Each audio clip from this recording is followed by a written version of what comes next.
讲到克热期间，未少民众拢真爱去海边耍水。不过，伫基隆的大武仑，昨得连续3件渡水的意外。统计过去10年以来，伫大武仑甲条景公园都已经夺走55人性命。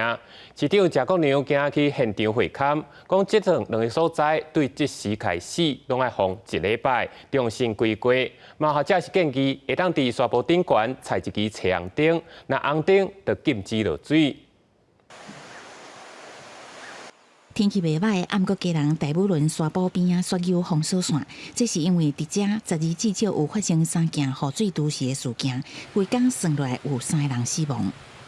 没有管理的道伦沙滩，过去10年一共死亡36人；没有管理的潮境公园，10年来死亡19人。在今天之后，我也要关闭潮境公园的潜水，关闭1周。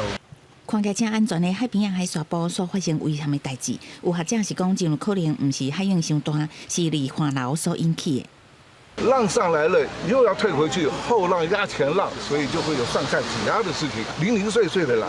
所以呢，它在来的时候呢，中间只要有空隙，水上来退不回去，它就会走中间出去。中间出去这一下子，我们就叫做离岸的离岸流，或者叫离岸的激流。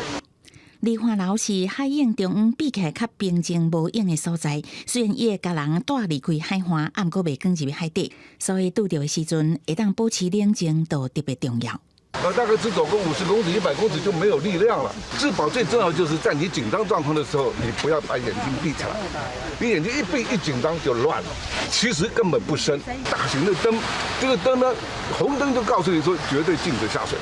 专家是讲，拄到离岸流爱保持冷静，往环方向收了后，再到伊倒边正边两边45度的方向往环边收，唔通甲海流硬拼，会消磨伤侪体力。同时，佫建议伫大武仑沙坡 设置大型的彩虹灯，通知什么时阵禁止落水。市政府是回应，希望1礼拜内会当讨论暂时对安全有帮助、会当施行的方案，譬如旅客收费这方式，才当有更较侪经费营运来维护安全，并执行救援任务。记者综合报道。